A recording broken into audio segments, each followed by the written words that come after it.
So a big reason that I wanted to do these videos, y'all, is because in 10 years time, we're going to lose 40% of our farmers in the US. And that is to retirement. Now, normally in generations of farmers, it's been 75% of the next generation coming up to take over the family farm from the previous generation.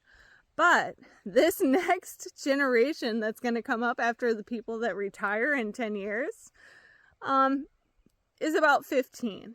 So that leaves 40% of farmers just gone from our food system. So, I mean, people maybe be like, oh, well, that's corn and soybeans, and we don't eat the corn, we don't eat the soybeans. No, but that turns into a lot of things that are in our food if that's what you eat. And the whole point also is, even if you don't eat that stuff, the farm land, we want to protect that, and we don't want it in the hands of big ag and Bill Gates and China and big corps, right? I personally would rather have it in the hands of small family farmers still, even if they're growing commodity crops, because I trust them more than I would a big conglomeration that we know time and time again is not in our best interest, because they've shown that, and they put poison in our food and then say it's good for us. They put poison in it and then they say it's good for the environment, and we know that's not true. So, I mean, if you can, buy the farmland and lease it out to other people that want to farm if you don't want to farm it, you know. And if you can't do that, start supporting local farmers right now that are growing regenerative and organic practices.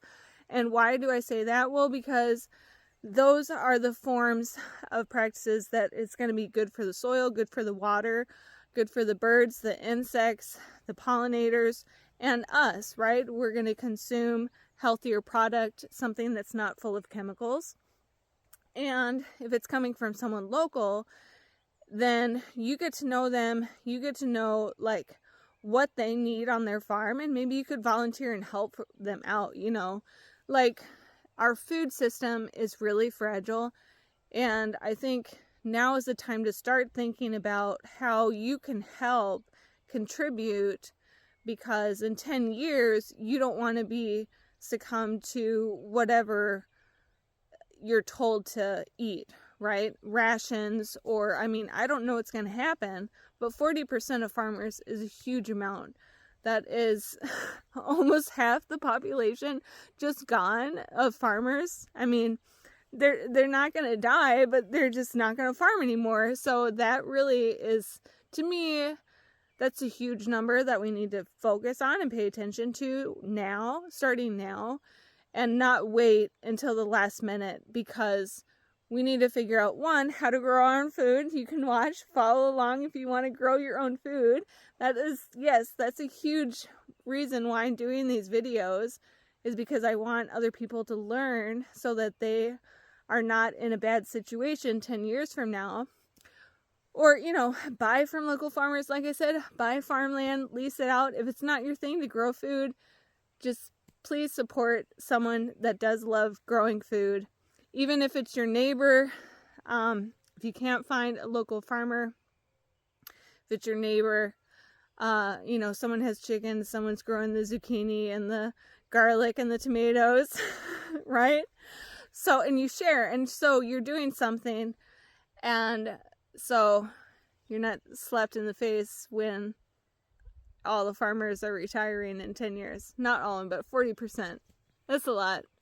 So anyways, just wanted to share that with y'all, because I know it's not out there in public a lot that people are talking about it, but we need to start talking about it. We need to come up with something that we're going to do to help ourselves, to help our communities, and to do something that's beneficial for the earth, for all the organisms below the soil, in the soil, and above the soil, and the water, and ourselves, our communities. So thanks for sharing, share, share if you like. Thanks for watching, I was going to say, but please share and post this around so that other people know what's coming for them, coming in the future. Not to be scary. It doesn't have to be scary. We can totally do something about it. So, anyways, follow along with what we're doing out here if you want to learn more about growing your own food using organic, regenerative, and permaculture practices.